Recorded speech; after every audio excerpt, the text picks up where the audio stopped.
Joe Rogan recently analyzed what might be the most awkward and difficult stylistic clash currently happening in the lightweight division. He laid out why this particular matchup creates serious problems and why it stands out compared to others right now. He could be the next Conor McGregor star. I want that world title. All laugh all you want and say I'll never be champ. You gang of mushrooms. Like that kind of a star where the whole He world is has watching. that weird personality. Yes. Yeah, he has that. Well, he's very disarming because people, they see, I talked about this in the last pay-per-view. I said it's a very sneaky trick because guys like you look at you, the way you carry yourself, that's a fighter. Like, you look at that guy's a dangerous motherfucker. But when you see Paddy, he's dancing like this. His hair is flopping around like he's in the Beatles. Justin Gaethje versus Paddy Pimblett should not be for an interim title. So it was announced that Justin and Paddy will be fighting in January as UFC 324's headliner, and as much as I like this matchup, I have a problem with it being for an interim title. Because champion Ilia Topuria says he won't be fighting in the first quarter of 2026 due to personal reasons, so he expects to make his return around spring. So not only do I think that is not too long enough to warrant an interim title fight, but it also feels wrong to have this fight without Arman Tsarukyan in it. This is a belt for the third best fighter in the division, and honestly, it may not even be for the third best when we consider fighters like Max Holloway and Charles Oliveira. This is something the UFC did to appease Justin, who has basically said he's only fighting for UFC gold, and for Paddy, who the promotion wants to see become a champion. Overall, great fight, and I'm going to side with Paddy on this one as I think Justin is past his best days, but yeah, this should not be for an interim title. But what do you think? What's up, guys? We're here at the Underground Kings. I'm here with my man, William Finley, Taekwondo world champion. I want to break down UFC 324 on January 24th this month in Vegas. All this month, we're going to be breaking down Paddy Pimblett and Justin Gaethje. Some keys to win for Justin Gaethje. We all know Justin Gaethje. I know personally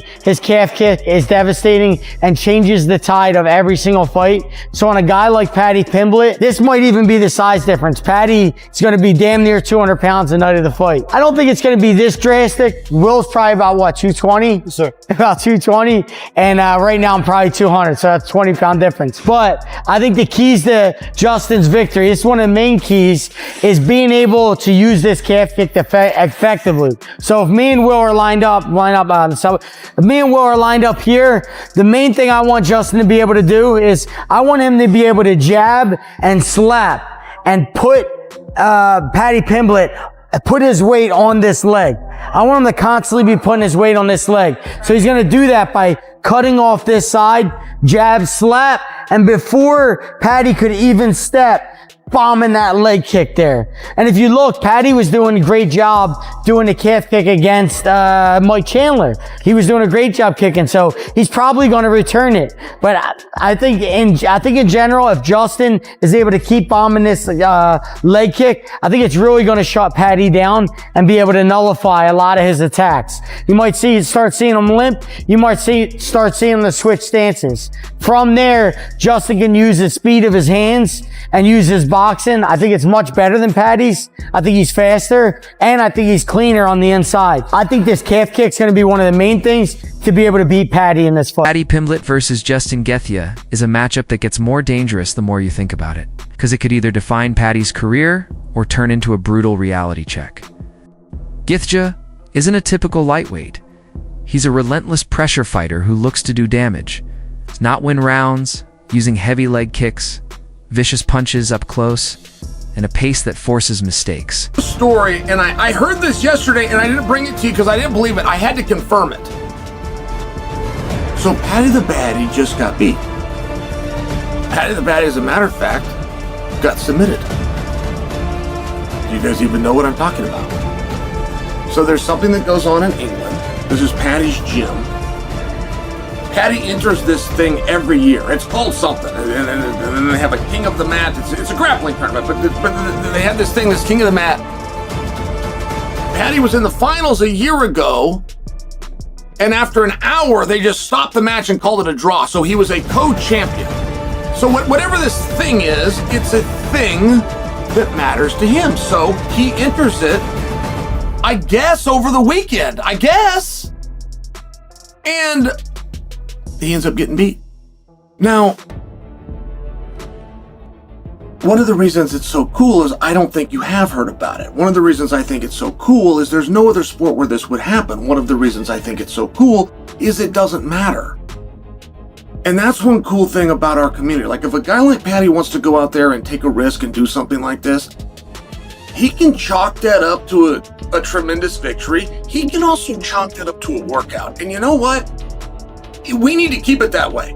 It's one thing that we have done very well as a group, and there's no other sport that's like that. You will never hear of a time that LeBron drops in for a one-on-one with the college star. He's going to take the risk. He just simply could not take the risk. This happened when I was a kid. It was to John McEnroe in Oregon. This was before the internet was a thing, but John McEnroe came out and he played somebody. We had some high school star down in it was down in Eastern Oregon. I want to say maybe Pendleton. At any rate, the guy beat him. Our high school star beat McEnroe, and this was a thing. This was a thing. But it's one of these reasons why you can't ever get that. Like you are left to believe that the NBA is better than the NCAA. You're led to believe the NFL is better than college football.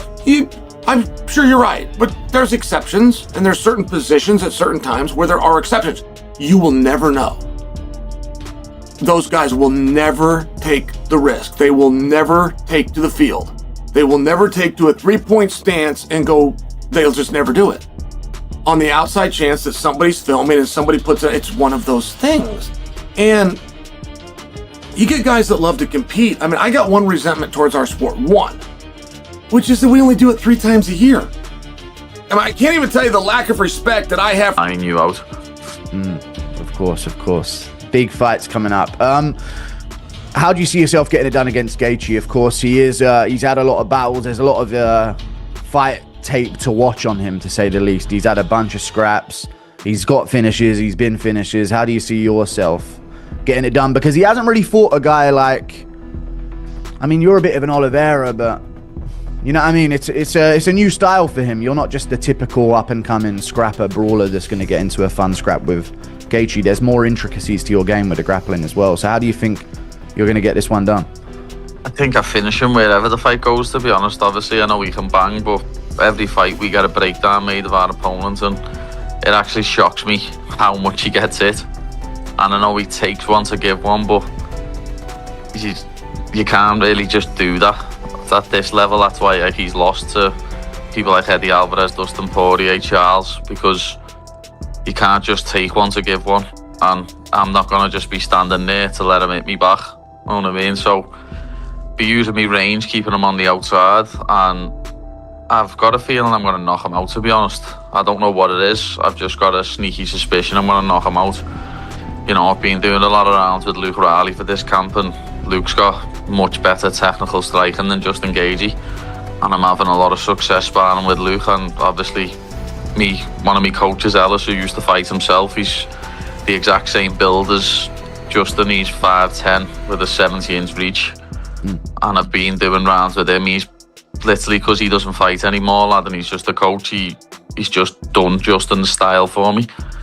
He hasn't got his own style. He's been doing Justin for me, and just the bits what we're working, I can see me knocking him out or dropping him and then submitting him. People are going on about his takedown defense, but if I want to take him down, I will take him down, lad. Simple as.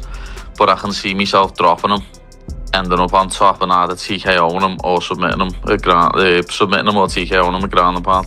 Nice. That's the prediction I got. You mentioned Luke Riley there. I was going to save this bit of a segue later into the interview, but fucking what a KO in his debut. I was talking about Luke Riley fucking a few years before he got into the UFC. I keep telling people to look out for these guys on the regional scene, especially at Next Gen. They got a lot of up-and-comers.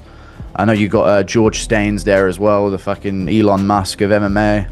Elon Musk of MMA. Yeah, he's you know, not the billionaire thing, but that build's unique. Yeah, George Staines. It is, lad. He's got. This is where the matchup really starts to get intriguing.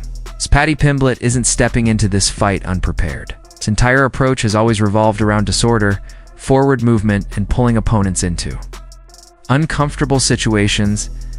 He's willing to absorb shots if it helps him create opportunities, and he performs best when fights turn messy. While others unravel, Paddy speeds up. From a stylistic standpoint, that's the key tension here. Gaethje wants space, leg damage, controlled violence at range, while Paddy is aiming for clinches. Scrambles, awkward transitions, and scenarios where Gaethje's aggression works against him. If Paddy Or obviously, like, Justin Gaethje is one of my favourite fighters to watch. He's your favourite fighter's favourite fighter, and it's going to be a pleasure to get in there with him. I'd love to have a brawl for 5 rounds. As he said, him versus Michael Johnson, how he introduced himself to the UFC. I'd love to have a fight like that, but I don't think it'll pan out that way. But let's see what happens. Hopefully, I'm getting a performance bonus and a fight of the night. Gaethje is injured. A few videos have surfaced of him diving and cracking heads with someone, which wobbled him bad. Do you have any inside information? Have you not heard of this? Okay, actually, I got to be honest.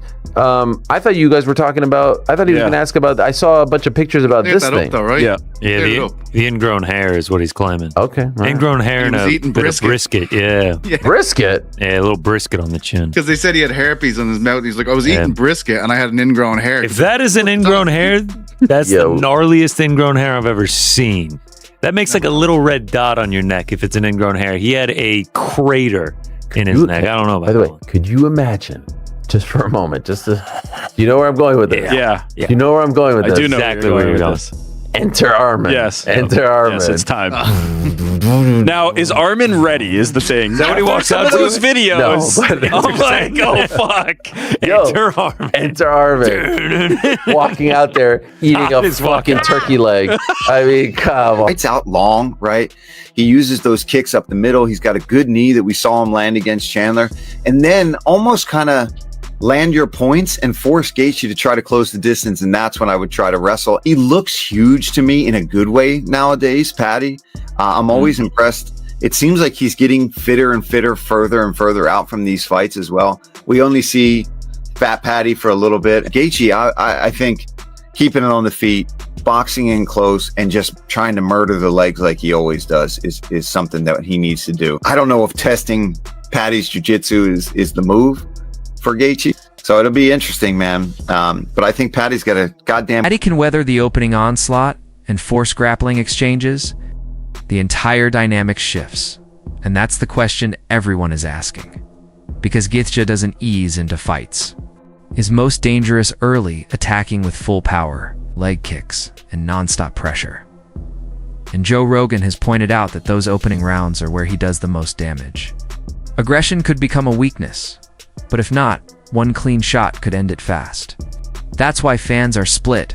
Some trust Paddy's toughness and grappling, while others think this is where he meets a level of violence he's never seen. To be the Paramount debut, is it like a bit of a, they like you? Is it a bit of an honor, or you don't really give a shit about that type of thing? It is a little bit of an honour, like, obviously, because they know they trust me with putting on a good show for the first main event in the Paramount era, but it's all about the title, lad. It's all about winning this interim belt. They wouldn't care if I was opening up the main card, lad. As long as I'm fighting for this belt, lad, it's all that matters.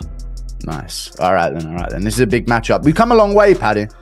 We've come a long way from Luigi Vendramini to Justin Gaethje. Is there any surrealness to it? Like you're actually fighting this guy that you probably, I would imagine, was watching before you even got into the UFC. This is fucking Justin, the highlight reel. Gaethje over here. Like, lad, I can remember watching him fight Nick Newell, lad, the fellow with one arm, before he was even in the UFC. You know what I mean? I can remember my teammate, who's now my coach, Adam Vensey, telling me, you need to watch this Justin Gaethje, lad, he's unbelievable. And I watched him and was like, oh my God, he's sick. So when he had his debut against Michael Johnson, I can remember watching that live, just thinking, wow, this fella can bang. But that's the position that you get into in this sport, lad. You've got to end up fighting your heroes or you're in the wrong game. Yeah, you've been in this position before against Tony Ferguson. When you're in the cage, it's completely locked in. But is there a moment where you're thinking, like, fucking hell, this is Tony Ferguson, lad? Is there any, You think that before it, like, but when you're in the cage, that's it. I'm just looking at him thinking, you're trying to stop my dreams. You're trying to take food out of my kid's mouth, so I'm going to iron you out. It's a new style for him. You're not just the typical up-and-coming scrapper brawler that's going to get into a fun scrap with Gaethje. There's more intricacies to your game with the grappling as well. So how do you think you're going to get this one done? I think I finish him wherever the fight goes, to be honest. Obviously, I know he can bang, but every fight we get a breakdown made of our opponent, and it actually shocks me how much he gets hit.